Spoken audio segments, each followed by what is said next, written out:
Hi there, my name is Adrienne, and I'm going to read to you today one of my favorite books growing up, and it is called Corduroy by Don Freeman.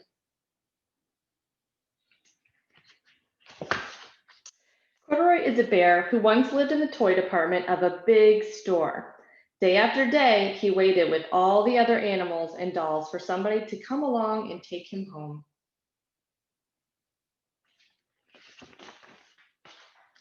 The store was always filled with shoppers buying all sorts of things, but no one ever seemed to want a small bear in green overalls. Then one morning, a little girl stopped and looked straight into Corduroy's bright eyes. "Oh, Mommy," she said, "look, there's the very bear I've always wanted." "Not today, dear," her mother sighed. "I've spent too much already. Besides, he doesn't look new. He's lost the button to one of his shoulder straps." Corduroy watched them sadly as they walked away. "I didn't know I'd lost a button," he said to himself.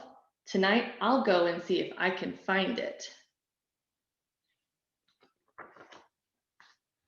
Late that evening, when all the shoppers had gone and the doors were shut and locked, Corduroy climbed carefully down from his shelf and began searching everywhere on the floor for his lost button. Suddenly, he felt the floor moving under him.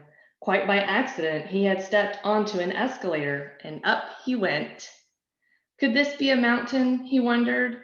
I think I've always wanted to climb a mountain. He stepped off the escalator as it reached the next floor, and there before his eyes was a most amazing sight. Tables and chairs and lamps and sofas and rows of beds. "This must be a palace," Corduroy gasped. "I guess I've always wanted to live in a palace."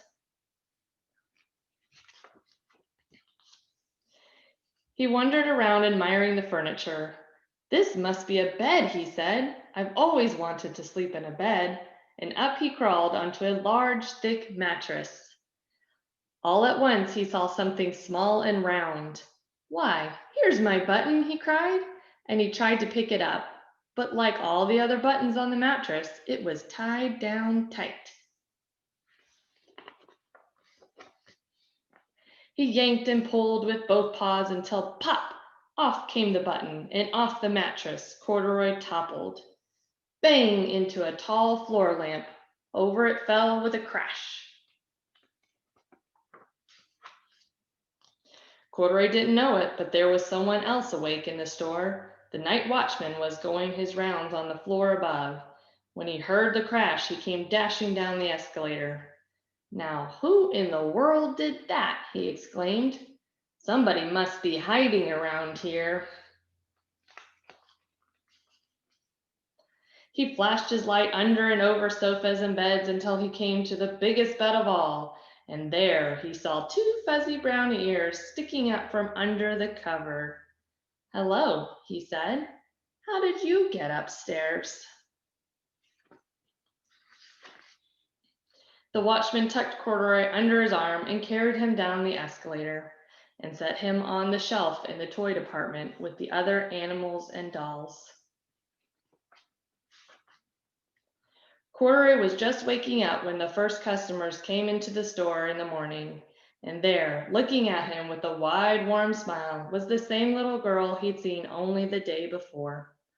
"I'm Lisa," she said, "and you're going to be my very own bear. Last night I counted what I've saved in my piggy bank, and my mother said I could bring you home." "Shall I put him in a box for you?" the saleslady asked. "Oh, no, thank you," Lisa answered, and she carried Corduroy home in her arms. She ran all the way up 4 flights of stairs into her family's apartment and straight to her own room. Corduroy blinked. There was a chair and a chest of drawers, and alongside a girl-sized bed stood a little bed just the right size for him. The room was small, nothing like that big, enormous palace in the department store. "This must be home," he said. "I know I've always wanted a home." Lisa sat down with Corduroy on her lap and began to sew a button in his overalls. "I like you the way you are," she said, "but you'll be more comfortable with your shoulder strap fastened." You must be a friend, said Corduroy. I've always wanted a friend. Me too, said Lisa, and gave him a big hug. The end. Thank you so much for listening. I hope you guys enjoyed. Have an awesome day.